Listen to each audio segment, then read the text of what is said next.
Avoidants don't propose when they feel safe. They propose when something inside them finally breaks. Avoidants don't move toward commitment because of romance, pressure, or timelines.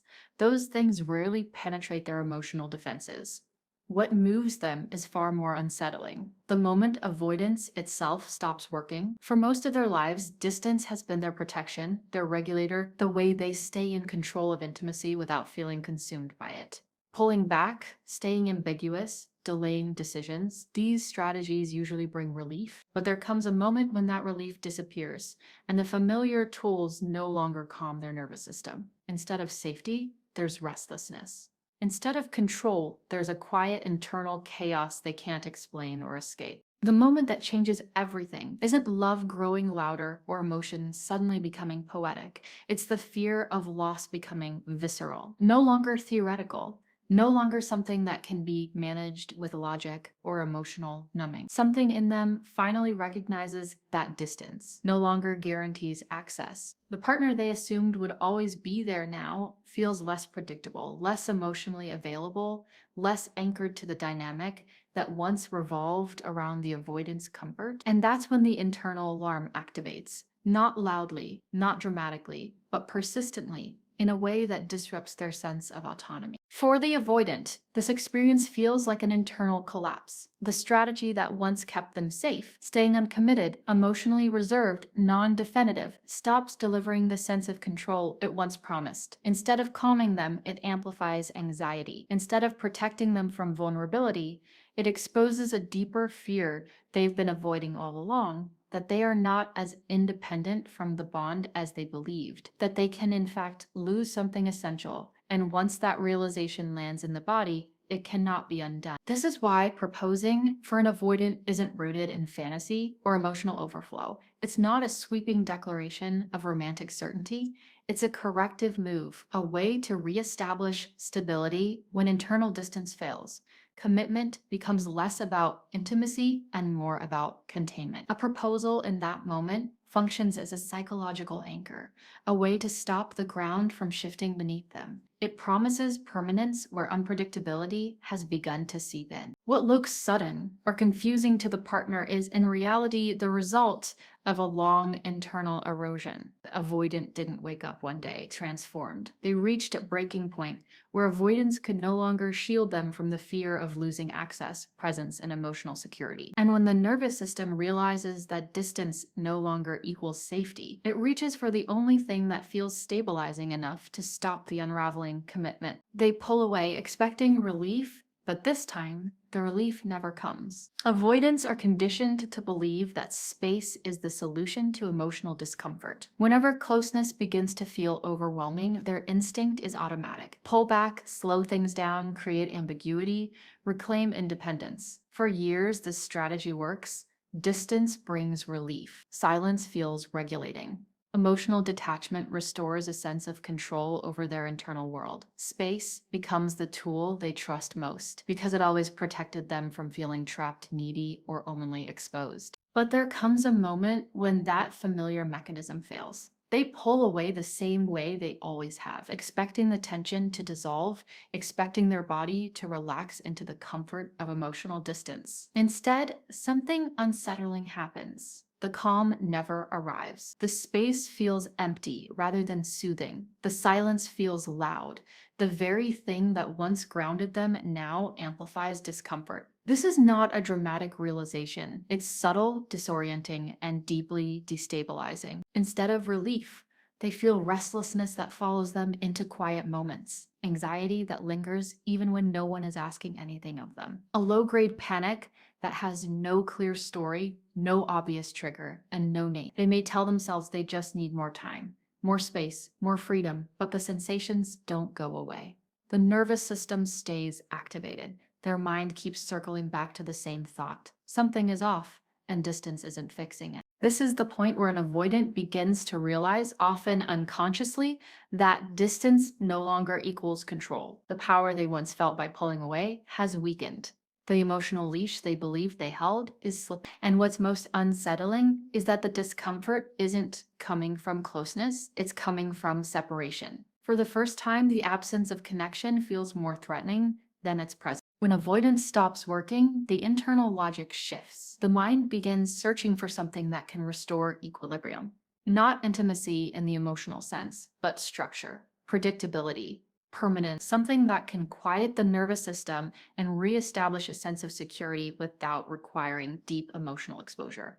This is where commitment enters the picture, not as romance, but as regulation. A proposal in this phase is not driven by longing or emotional clarity. It's driven by the realization that space is no longer protective. That ambiguity now creates anxiety rather than safety. Permanence starts to feel less suffocating than uncertainty. And once an avoidant reaches this threshold, the question is no longer whether they should commit emotionally, it's how quickly they can stop the internal instability that distance has failed to manage. This is the turning point most people misunderstand. The avoidant doesn't move closer because they suddenly feel ready for intimacy. They move closer because the strategy of moving away has finally lost its power. And when avoidance collapses, the psyche reaches for the one thing that promises stability, a permanent bond. The most powerful thing you can do to an avoidant is stop needing them. This is the moment that destabilizes everything for an avoidant, even though nothing dramatic appears to happen on the surface. There is no argument, no ultimatum, no emotional explosion. Instead, there is a subtle but unmistakable shift in energy. You stop over-explaining your feelings. You stop checking in to see where you stand.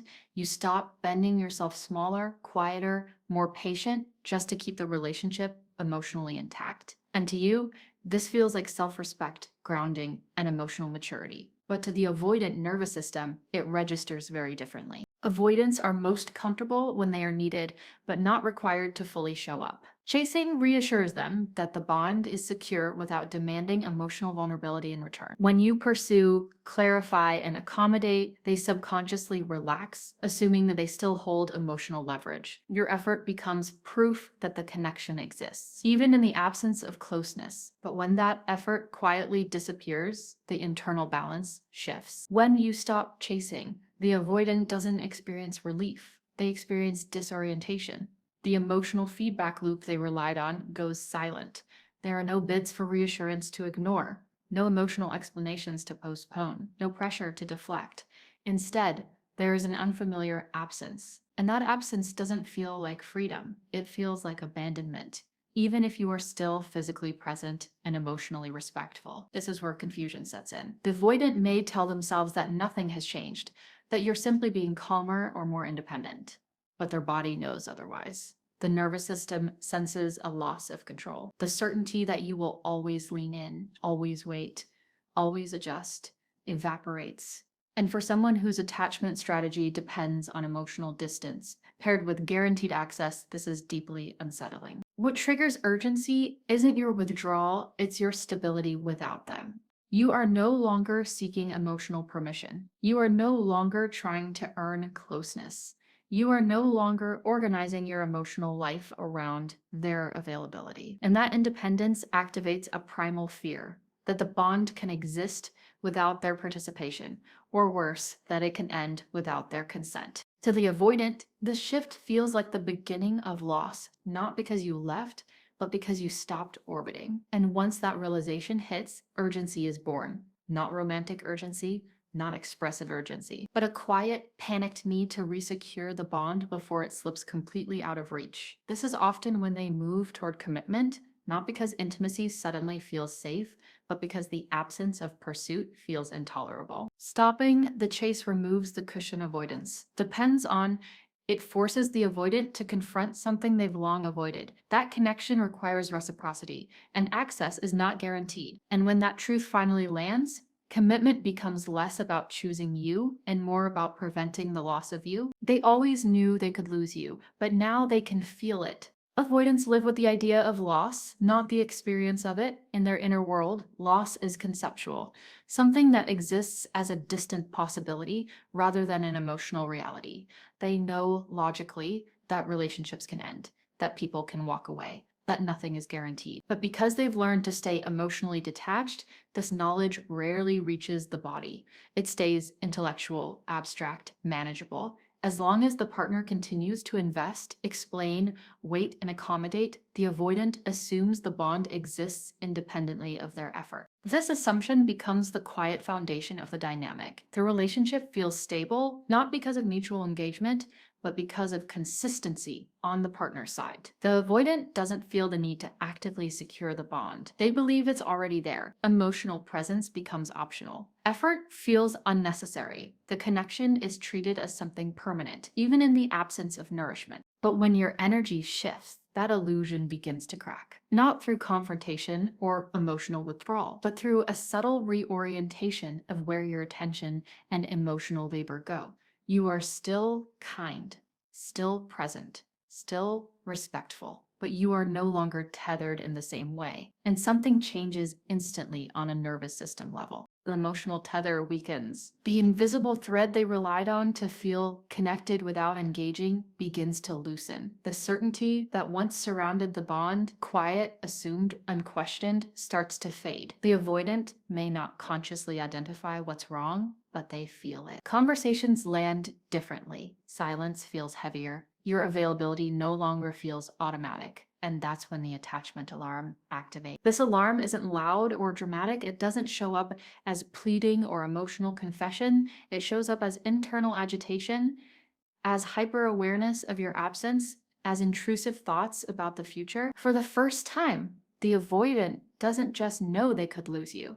They feel it in their body, and that sensation is deeply destabilizing because it bypasses logic and goes straight to the nervous system. This is the moment loss stops being theoretical and becomes real.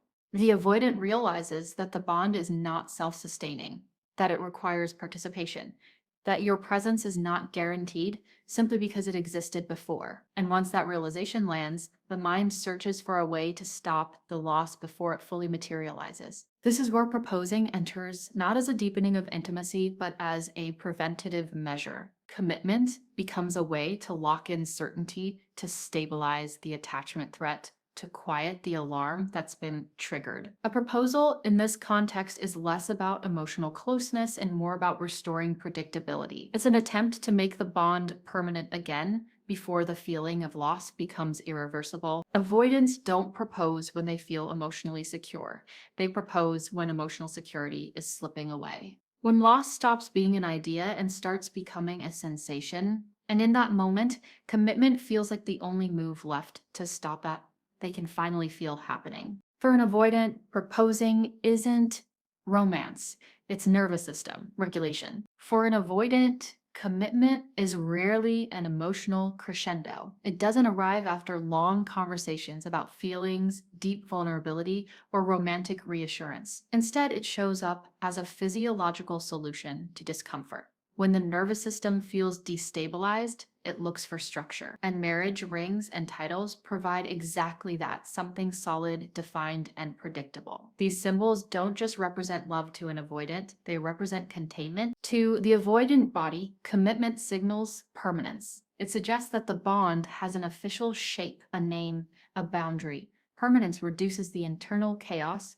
created by uncertainty. It offers a psychological guarantee that the connection won't vanish quietly, that access to the partner is secured in a socially reinforced way. This doesn't mean the avoidant suddenly feels emotionally safe. It means the environment feels more controlled. Commitment also reduces unpredictability, which is one of the most activating experiences for an avoidant nervous system. Emotional ambiguity, shifting energy, and unclear attachment signals create internal tension. They don't know how to process. When a partner becomes less emotionally available or less predictable, the avoidance system goes into quiet alarm. A proposal becomes a way to collapse that ambiguity into something concrete. Once the relationship is defined, the unknown shrinks, and with it, the anxiety. Perhaps most importantly, commitment restores a sense of control over attachment threat. Avoidants are not afraid of connection itself.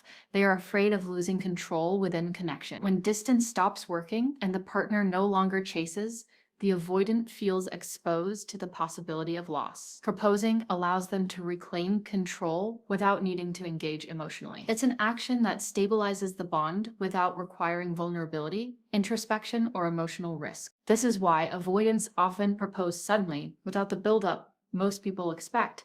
From the outside, it can feel confusing, even jarring. There may have been emotional distance, mixed signals, or unresolved tension leading up to the proposal. But internally, the avoidant has reached a threshold where regulation is needed immediately. The proposal isn't the result of growing closeness. It's a response to emotional distance that has become intolerable. Commitment, in this context, functions like a nervous system anchor. It grounds the avoidant in certainty when emotional connection feels unstable. It's not about merging lives emotionally, it's about stabilizing the attachment environment so the body can relax again. And once that stability is restored, the urgency fades, even if deeper intimacy still feels challenging. This doesn't mean the commitment is insincere. It means it serves a different primary function. For an avoidant, proposing is less about declaring love and more about stopping internal dysregulation. It's an attempt to feel safe again in the face of attachment threat. And that's why their proposals often come not after moments of closeness, but after moments where the bond felt like it might slip away. They propose right when you stopped asking for more. To the partner, this moment often feels disorienting, even surreal.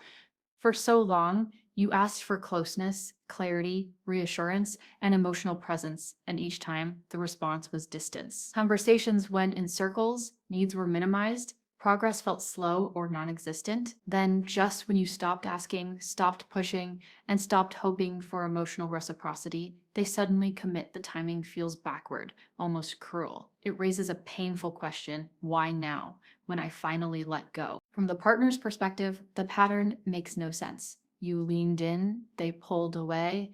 You explained your feelings, they shut down. You asked for more, they offered less. But when you adjusted, grounded yourself, and stopped orienting your emotional life around them, they stepped forward with a level of commitment you once begged for. It can feel invalidating, as if your needs only mattered once you stopped expressing them. But the truth is rooted in attachment dynamics, not in your worth or effort. Avoidants don't respond to emotional pursuit because pursuit activates pressure. It signals expectation, demand, and potential loss of autonomy. Even when the pursuit is loving and reasonable, their nervous system interprets it as threat. Closeness feels destabilizing when it's requested. The more you ask, the more they instinctively protect themselves by pulling away. Emotional independence, however, sends a very different signal. When you stop chasing, stop overfunctioning, and stop needing reassurance to feel okay, the pressure disappears. But so does the guarantee. And that's what changes everything. Your independence communicates something powerful: that the bond no longer depends on your effort alone, that you are capable of standing securely without them. And to an avoidant, that doesn't feel freeing. It feels risky. Once they sense you're okay without them, the attachment threat becomes real. The relationship no longer feels like something they can access on their terms whenever they choose.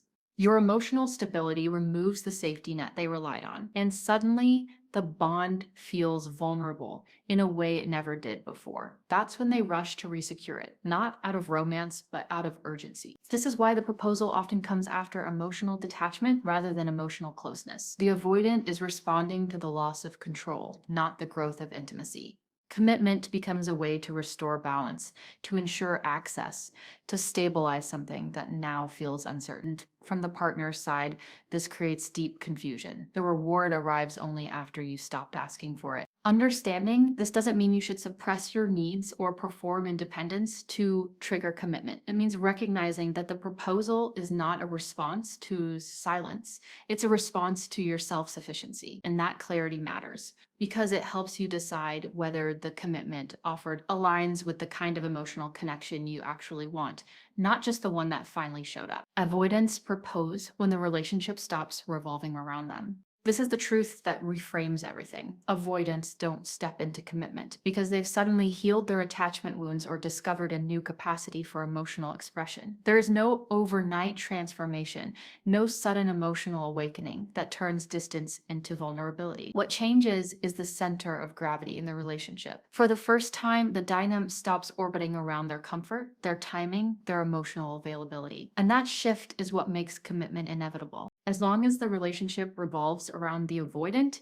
they remain calm. Your patience cushions their distance. Your understanding absorbs their inconsistency. Your emotional labor keeps the bond intact without requiring them to fully show up. In that position, there is no urgency to commit. The relationship feels secure precisely because it demands very little from them. They can remain ambivalent while still feeling attached. But the moment you step out of that orbit, everything changes. When your life energy and emotional center of gravity no longer revolve around maintaining the connection, the avoidant loses their unspoken advantage. They can no longer assume access. They can no longer regulate their attachment anxiety by pulling away. And that's when fear enters. Not fear of closeness, but fear of losing something they assumed would always be there. This fear isn't dramatic or verbalized. It doesn't show up as emotional confessions or vulnerability. It shows up as a deep, bodily recognition. This could end without me being ready. For the first time, the avoidant feels the possibility of permanent loss, not distance, not space, not temporary withdrawal, but the real, irreversible loss of access to you. And once that fear takes hold, commitment becomes the only move left.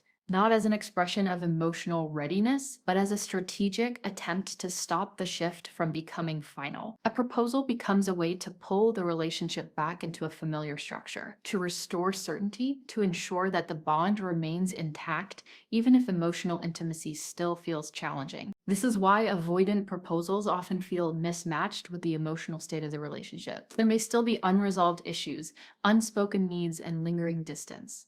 But from the avoidance perspective, those things are secondary. What matters is stopping the loss, securing the bond, reclaiming a sense of control over attachment threat. The final truth is uncomfortable, but clarifying. Avoidants don't propose because the relationship became emotionally fulfilling. They propose because it stopped being guaranteed. When your life no longer revolves around them, they are forced to confront a reality they've long avoided.